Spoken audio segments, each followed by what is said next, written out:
তুমি শুধু আমার। অভি স্নান করার জন্য বাথরুমের দিকে যেতে থাকে। বাথরুমে ঢোকার আগে তার পথ আটকায় রিমি।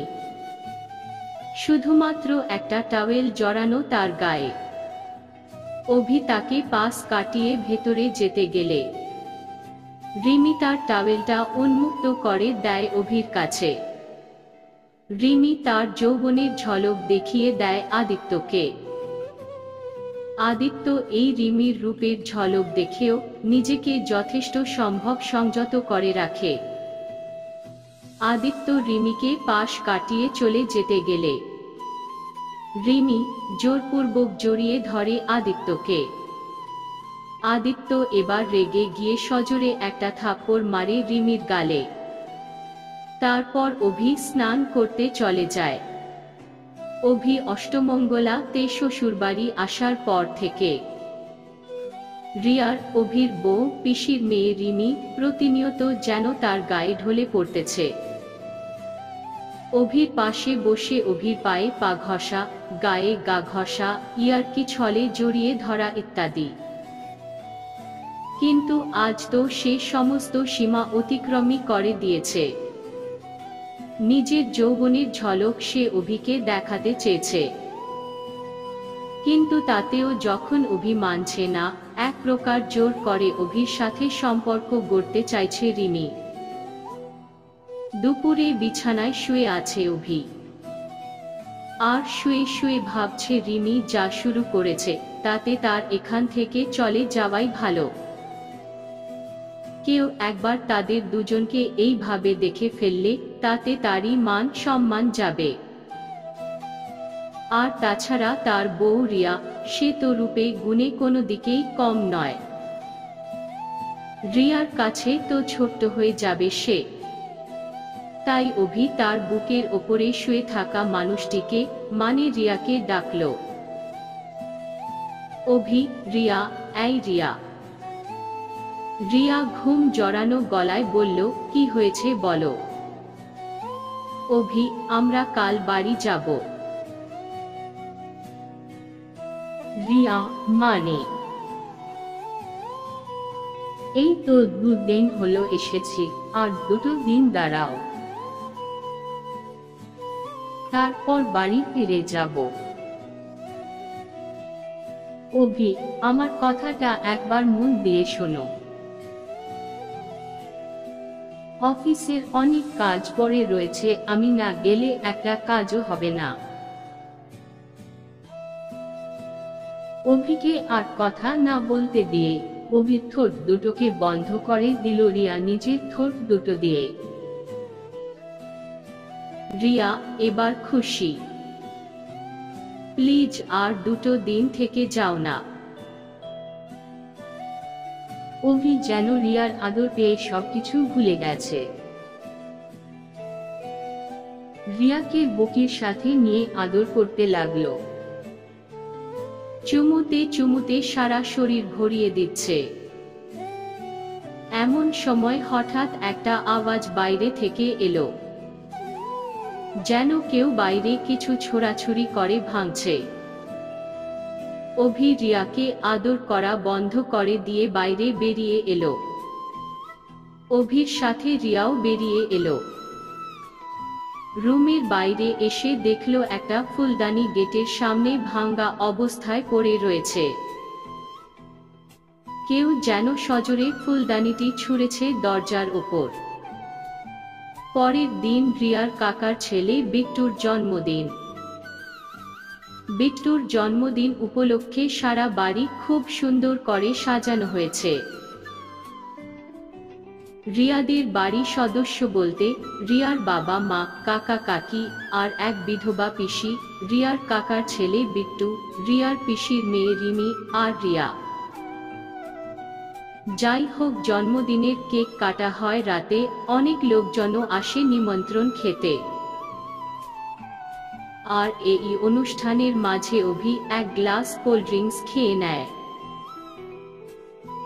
আর সেই কোল্ড ড্রিঙ্ক এ মেশানো ছিল নেশার ঔষধ, যা খেয়ে অভির মাথা ঘুরতে থাকে।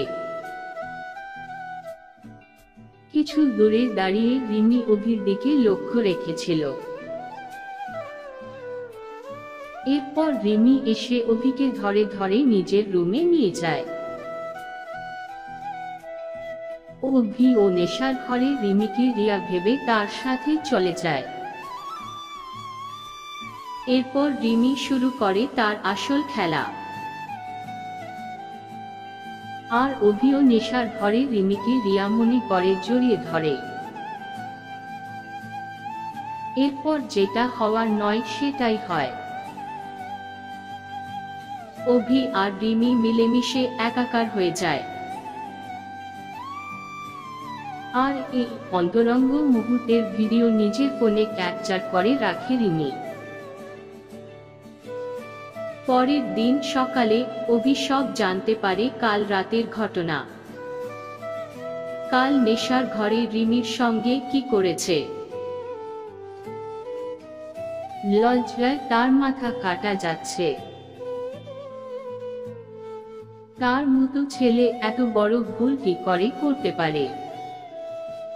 বিছানায় বসে বসে এসব ভাবছে আর চোখের জল ফেলছে অভি। সেই মুহূর্তে সেই ঘরের রিমি এসে উপস্থিত হয়। রিমি, আমি কি ভেতরে আসতে পারি? রিমিকে দেখা মাত্র অভির রাগ মাথায় উঠে যায়। সে রিমিকে বলে, আমার যা ক্ষতি করার তা তো করে দিয়েছ তুমি। এরপর আমি বেঁচে আছি কিনা তা দেখতে এসেছো। রিমি, কুল কুল অভিবাবু কুল। এত সহজে তোমাকে মরতে আমি দেব না। আমি যে তোমাকে মন প্রাণ দিয়ে ভালোবাসি। অভি, ভালোবাসা তোমার মতো মেয়েরা শুধু কষ্ট দিতে পারে আর কিছু নয়। রিমি, আমি অত কথা বাড়াতে চাই না।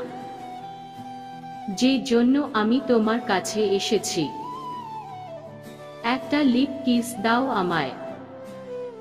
এরপর অভি আরো রেগে যায়। সে তেড়ে আসে রিমির দিকে।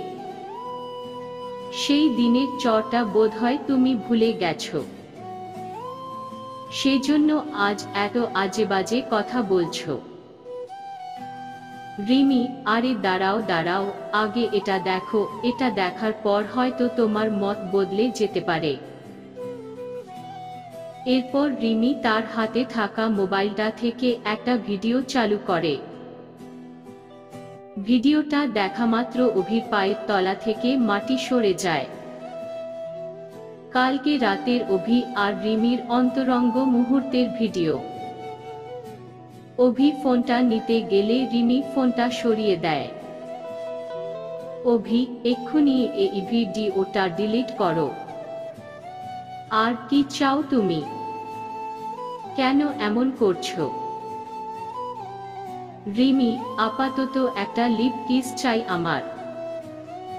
তারপর যা লাগবে সময় মতো বলে দেব আমি।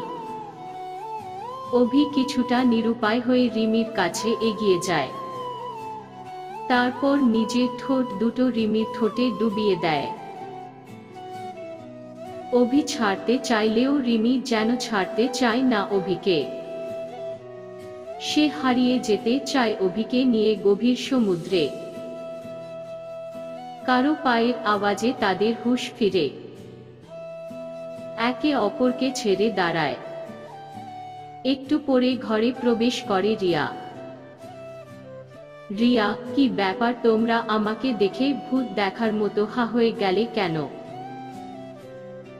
অভি তোতলাতে তোতলাতে বলে, কিছু না, ও একটু।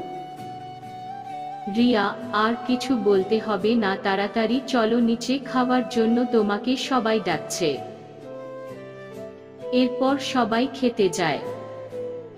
অভি আর রিয়া শুয়ে রয়েছে। মাঝরাতে একটা ফোন আসে অভির কাছে। ফোনটা তোলার সাথে সাথে অভি বুঝতে পারে রিমি ফোন করেছে। রিমি, এক্ষুনি ছাদে চলে আসো, না হলে আমি তোমার ঘরে চলে যাব। অভি, এত রাতে আমি কোথাও যেতে পারবো না। রিমি, ঠিক আছে, আসতে হবে না। তোমার আর আমার অন্তরঙ্গের ভিডিওটা রিয়াকে পাঠিয়ে দিচ্ছি তাহলে। অভি, তুমি কিন্তু আমাকে ব্ল্যাকমেইল করছো রিমি। আমি কিন্তু তোমাকে। রিমি, আমাকে কি? বলো আমাকে কি? অভি, কিছু না, আসছি আমি। অভি চুপি চুপি ছাদে চলে আসে। রিমি, এই তো গুড বয়। অভি, হেয়ালি না করে আগে বলো কেন ডেকেছ? রিমি, সেই দিন নেশার ঘরে আমায় অনেক আদর করেছিলে তুমি। আজ সজ্ঞানে একটু আদর করে দাও। অভি, মানে? রিমি, মানে হলো আমার সাথে তোমাকে সেক্স করতে হবে। অভি, আমি পারবো না, প্লিজ আমাকে ছেড়ে দাও। এক প্রকার জোর করেই রিমি অভির সাথে সম্পর্ক স্থাপন করে। পরের দিন সকালে অভি মন মরা হয়ে নিজের ঘরে বসে থাকে। নিজেকে খুবই অপরাধী মনে হচ্ছে তার। বারবার তার এটা মনে হচ্ছে সে রিয়াকে ধোঁকা দিচ্ছে। অনেক ভাবার পর অভি এটা সিদ্ধান্ত নিল, নিজেকে শেষ করে দেবে সে। কারণ তাকে রিমি কখনোই শান্তিতে বাঁচতে দেবে না। আর অভি রিয়াকে খুব ভালোবাসে। তার মনে হয় যখন রিমি তার কাছে আসে সে রিয়াকে ঠকাচ্ছে। প্রচণ্ড অপরাধ বোধে ভুগছে অভি। তাই নিজেকে শেষ করে দেওয়ার সিদ্ধান্ত নিল অভি।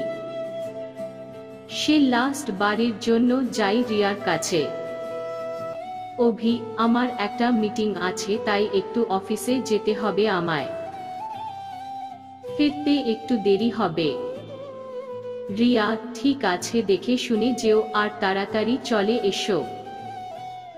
অভি রিয়াকে জড়িয়ে ধরে আর তার কপালে একটা ভালোবাসার চিহ্ন এঁকে দেয়।